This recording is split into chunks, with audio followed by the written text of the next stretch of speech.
Hello my friends, तो मैं आपके लिए लेकर के आया हूँ आज डीएनएफ और सीएनएफ। आज की इस वीडियो में हम लोग देखेंगे कि कैसे डीएनएफ और सीएनएफ को सॉल्व करते हैं। तो वीडियो में आगे बढ़ने से पहले अगर आप हमारे चैनल पर नए हैं तो चैनल को सब्सक्राइब कर दीजिए और वीडियो को लाइक कर दीजिए, ताकि उससे हमें मोटिवेशन मिलता रहे कि आपके लिए वीडियोज़ और बनानी चाहिए।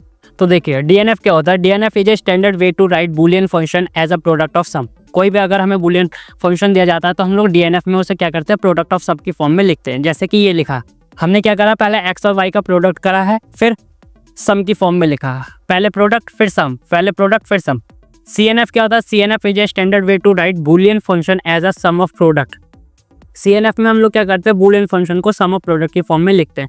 कैसे? जैसे पहले सम किया है, फिर क्या करा है ना, प्रोडक्ट की फॉर्म में लिखा है। ठीक है, तो इसी चीज़ को समझाने के लिए मैंने लास्ट ईयर का क्वेश्चन लिया है। ठीक है, हर साल आता है ये पेपर में, डीएनएफ और सीएनएफ का एक ना एक क्वेश्चन जरूर आता है किसी न किसी सेक्शन में। तो मैंने लास्ट ईयर का क्वेश्चन उठाया, क्या है, express the Boolean expression F X Y Z x dash Y का whole complement X plus Z. ठीक है, इसे क्या करना है, हमें डिजंक्टिव नॉर्मल फॉर्म और कंजक्टिव नॉर्मल फॉर्म में लिखना है। ठीक है, कोई ज़्यादा हार्ड चीज़ नहीं है, बहुत आसान सा है। स्टेप बाय स्टेप देखिएगा, कोई भी स्टेप स्किप मत करिएगा, नहीं तो आप कंफ्यूज हो सकते हैं कि कैसे करना। देखिए, यहाँ पे हम लोगों ने 2 वेरिएबल लिए थे तो ये इस फॉर्म में लिखा।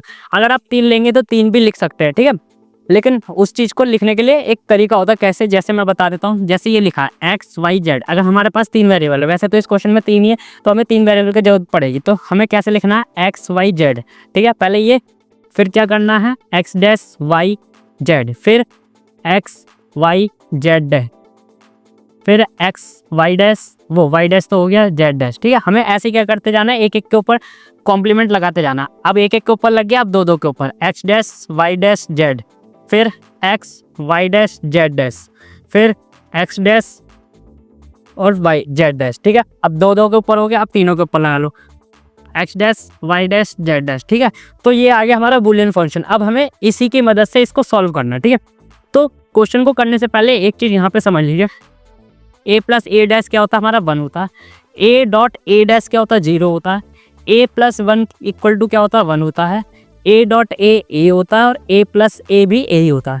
ज़्यादातर चीज़ हमारी ये यूज़ होंगी। ठीक है, इन दोनों फॉर्मूलों को याद रखिएगा। अगर कोई चीज़ 2 बार रिपीट होती है तो हम लोग उसे सिर्फ कितनी बार लिखेंगे, 1 बार लिखेंगे। अगर कोई चीज़ नहीं है तो हम लोग उसे लेकर कहेंगे, किसकी मदद से लेकर कहेंगे, 1 की मदद से लेकर के। 1 को हम लोग क्या लिख सकते हैं, ए प्लस ए डैश लिख सकते हैं। ठीक है, तो देखिए क्वेश्चन करते हैं। तो पहले मैं ये रफ कर देता हूँ। ठीक है, फिर क्वेश्चन हम लोग ऊपर की साइड का करते हैं। तो क्वेश्चन उतर चुका है। ठीक है, तो क्वेश्चन अब करते हैं। ठीक है, तो सबसे पहले हम लोग क्या उतार लेते हैं, अपने फंक्शन उतार लेते हैं। क्या है, F X comma Y comma Z equal to X dash Y का whole dash x plus Z. देखिए, सबसे पहले हम लोग क्या निकालेंगे, सबसे पहले हम लोग डीएनएफ निकालेंगे। ठीक है, बिना डीएनएफ की मदद से सीएनएफ नहीं निकाल सकते, इसलिए पहले क्या निकाला जाता है, डीएनएफ निकाला जाता है। ठीक है, लेकिन ये वाली जो चीज़ लिखी है ये जरूर लिख लीजिएगा, क्योंकि इसके बिना हमारा सीएनएफ भी नहीं निकलेगा। ठीक है, ये चीज़ भी जरूरी पता होनी चाहिए कैसे हम लोग लिखते हैं। ठीक है, ये मैं आपको बता चुका हूँ। तो सबसे पहले हम लोग डीएनएफ निकालेंगे। देखिए, तो यहाँ पे क्या करेंगे, यहाँ पे हम लोग डी मॉर्गन लॉ का यूज़ करेंगे। क्या होगा, इसके ऊपर होल कॉम्प्लीमेंट लगा हुआ है, तो ये प्रोडक्ट में, तो किस में चेंज हो जाएगा, सम में चेंज हो जाएगा। तो ये क्या आ जाएगा, ये आ जाएगा हमारा एक्स डैश तो लगा ही है, एक और डैश आ जाएगा, प्लस वाई डैश। ठीक है, एक्स प्लस जेड, और किसी का कॉम्प्लीमेंट पे कॉम्प्लीमेंट लगा होता है, वो वही चीज़ आ जाती है। ठीक है, एक्स प्लस जेड। अब क्या करेंगे, एक एक बार दोनों से मल्टीप्लाई कर लेंगे, तो इसे ऐसे लिख लेंगे, x plus z plus y dash x plus Z. ठीक है, मैंने क्या करा, एक्स की पहले इन दोनों से मल्टीप्लाई करी, फिर वाई की इन दोनों से मल्टीप्लाई करी। अब एक एक करके अंदर मल्टीप्लाई कर देते, तो ये क्या हो जाएगा हमारा, तो ये क्या हो जाएगा हमारा, ये हो जाएगा हमारा x dot x plus x dot z plus x Y dash plus y dash z. ठीक है, ये हो गया। अभी मैंने आपको बताया था कि एक्स डॉट एक्स क्या हो जाएगा, मतलब यहाँ पे बताया था ना मैंने, ए डॉट ए क्या होता है हमारा, ए होता है, तो यहाँ पे एक्स डॉट एक्स क्या हो जाएगा, एक्स हो जाएगा, plus h dot z plus x Y dash plus y dash z. ठीक है, अब देखिए यहाँ पे, अब सबसे मोस्ट इंपॉर्टेंट चीज़ यहीं से शुरू होती है।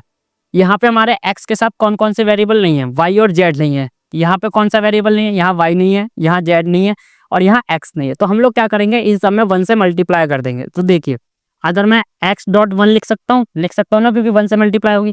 उसी तरीके से इसे क्या लिख सकता हूँ, जेड डॉट 1, इसे क्या लिख सकता हूँ, x Y dash 1 plus y dash z dot 1 ये लिख सकते हैं ना।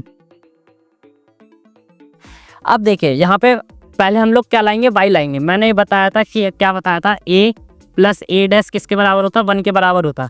तो जहाँ जहाँ 1 है, जो जो वेरिएबल की कमी हम लोग वहाँ पे वो पुट कर देंगे। तो क्या हो जाएगा, पहले हम लोग यहाँ पे क्या लिखेंगे, x के साथ y प्लस वाई डैश लिखेंगे। यहाँ पे क्या लिखेंगे, यहाँ पे भी y प्लस वाई डैश लिखेंगे। यहाँ पे किसकी कमी है, z की कमी है, तो यहाँ पे z प्लस z डैश लिखेंगे और यहाँ पे x प्लस x डैश लिखेंगे। देखिए x तो है ही, तो क्या ले लेंगे, y प्लस वाई डैश ले लेंगे। x z y plus y dash plus x y z plus z dash y dash z x plus x dash. ठीक है, ये हो गया। अब देखिए इनमें तो सीधे सीधे मल्टीप्लाई हो जाएगी, इसमें भी मल्टीप्लाई हो जाएगी, लेकिन इसके बाद हमें दोबारा 1 से मल्टीप्लाई करनी पड़ेगी क्योंकि हमारा z नहीं है। ठीक है, तो देखो क्या करेंगे, एक्स वाई हो जाएगा, ये इसकी मल्टीप्लाई इससे हो गई। फिर यहाँ पे क्या हो जाएगा, एक्स वाई डैश हो जाएगा। यहाँ पे क्या हो जाएगा, यहाँ पे हो जाएगा एक्स वाई जेड। यहाँ पे क्या हो जाएगा, x Y dash z, x Y dash z. सीधे सीधे लिख रहे हैं लाइन से। ठीक है, यहाँ पे क्या हो जाएगा, एक्स वाई डैश जेड। यहाँ पे क्या हो जाएगा, x Y dash Z dash.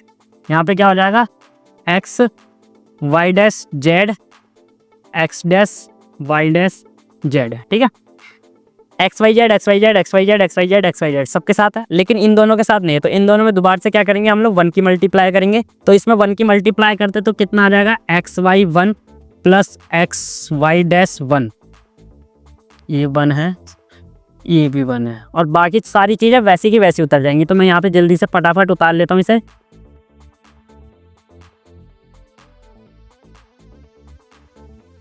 ठीक है, तो ये चीज़ उतर गई है। अब यहाँ पे हम लोग 1 की जगह पे क्या लिखेंगे, z प्लस जेड डैश लिखेंगे। यहाँ पे भी क्या लिखेंगे, z प्लस जेड डैश लिखेंगे। और बाकी सारी ये टर्म दोबारा से वैसी की वैसी उतर जाएगी।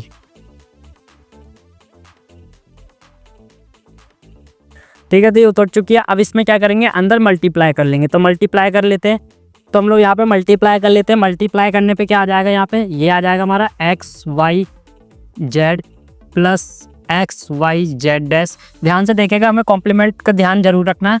यहाँ पे क्या आ जाएगा, यहाँ पे आ जाएगा एक्स वाई डैश जेड, यहाँ पे क्या आ जाएगा, x Y dash Z dash. और ये दोबारा से ये वाली टर्म जैसी थी वैसी की वैसी उतर जाएगी। ठीक है,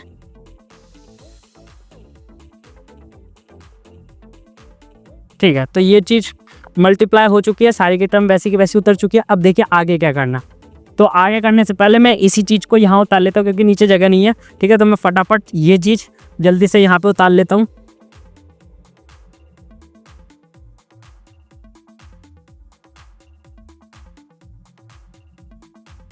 हाँ, तो ये चीज़ उतर चुकी है। ठीक है, अब देखिए इसमें हम लोगों को क्या करना है। मैंने जो यहाँ पे आपको 4 रूल बताए थे पहले स्टार्टिंग में, अब वही रूल हमें यहाँ पे लगाने हैं। जो जो टर्म मैच कर रहे हैं हम लोग सिर्फ उसे कितनी बार लिखेंगे, एक बार लिखेंगे।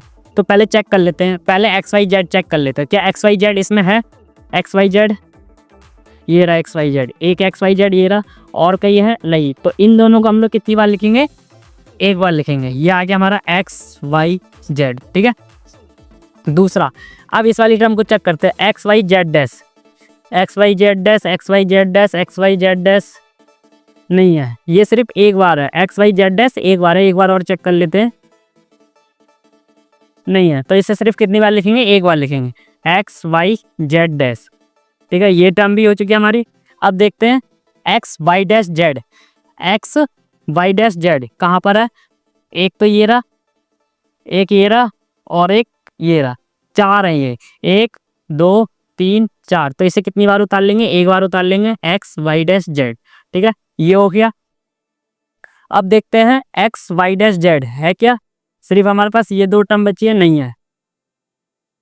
एक एक्स वाई जेड और है, ये वाली टर्म एक और है, तो एक उतर जाएगा। अब बचा क्या, ये बचा सिर्फ x Y dash Z dash, और क्या बचा है, x dash Y dash z. ठीक है, तो यही चीज़ क्या हो गई, यही जो आंसर आया ये हो गया हमारा डीएनएफ। ये क्या हो गया हमारा, डीएनएफ हो गया। तो डीएनएफ ऐसे निकाला जाता है। अब बढ़ते हैं अपने सीएनएफ की तरफ। तो देखिए सीएनएफ निकालने के लिए क्या करते हैं, हमने ये वाली जो टर्म लिखी है, ये इसमें से जो जो टर्म मैच कर रहे हैं उसे क्या कर देंगे, कैंसिल कर देंगे, उसे क्या कर देंगे, कैंसिल कर देंगे। मतलब तुम्हें क्या करना है, अगर तुम्हें CNF निकालना है, ठीक है, तो तुम्हें क्या करना पड़ेगा, F में से F को माइनस करना पड़ेगा। ठीक है, इसे ले लेते स्मॉल f, ये जो हमारे निकल के आए इसे स्मॉल f से रिप्रेजेंट कर लेते हैं और इसे बड़े F से रिप्रेजेंट कर लेते हैं। ठीक है, तो तुम्हें क्या करना पड़ेगा, इसमें से ये वाली टर्म क्या करनी पड़ेगी, माइनस करनी पड़ेगी। जो जो टर्म सेम है उन्हें क्या कर देंगे, कैंसिल कर देंगे। XYZ इसमें है, XYZ इसमें है, कैंसिल कर दो, यहाँ से कैंसिल करते हैं। ठीक है, क्योंकि वो हमारा DNF है। XYZ डैश, XYZ डैश ये रहा, XY dash Z, XY dash Z ये रहा, XY डैश Z डैश ये रहा, X dash Y dash Z ये रहा। तो जो जो टर्म बची हुई हैं उसे लिख लेते हैं। कितनी बची हैं, सिर्फ 1 2, यहाँ पे कितनी टर्म है, 1 2 3 4 5, यहाँ 5 है और यहाँ कितनी टर्म है, 1 2 3 4 5 6 7, एक टर्म और होगी यहाँ पे ये वाली X dash Y Z dash, ये वाली टर्म यहाँ पे X dash Y dash Z है, X Y dash Z dash है, ये वाली नहीं थी तो ये और रह जाएगी। तो कौन कौन सी बचेंगी, सिर्फ यहाँ पे माइनस करने के बाद X Y dash Z, sorry X dash Y Z, और कौन सी है, और ये वाली है, और ये वाली। तो पहले इसे लिख लेते हैं X dash Y Z dash, और फिर ये क्या हो जाएगा, X dash Y dash Z dash. ठीक है, ये तो हो गया ये। ठीक है, अब हमें क्या निकालना है, CNF निकालना है। तो ये तो DNF की फॉर्म में है, क्या है ये, प्रोडक्ट ऑफ सम की फॉर्म में। तो इसे किसकी फॉर्म में चेंज करना पड़ेगा, हमें सम ऑफ प्रोडक्ट की फॉर्म में चेंज करना पड़ेगा। तो हमें इसका क्या करना पड़ेगा, ये जो निकल करके आया है इसका दोबारा से क्या करना पड़ेगा, कॉम्प्लीमेंट लेना पड़ेगा। अगर हम लोग इस पूरे का कॉम्प्लीमेंट लेंगे तो क्या हो जाएगा, ये हो जाएगा हमारा, क्या हो जाएगा, XYZ इसका कॉम्प्लीमेंट प्लस XYZ डैश का dash X dash Y dash Z dash. ठीक है, ये हो जाएगा, इसका भी कॉम्प्लीमेंट हो जाएगा। अब डी मॉर्गन लॉ दोबारा से यूज़ करेंगे तो ये क्या आ जाएगा, X plus Y dash Z dash आ जाएगा।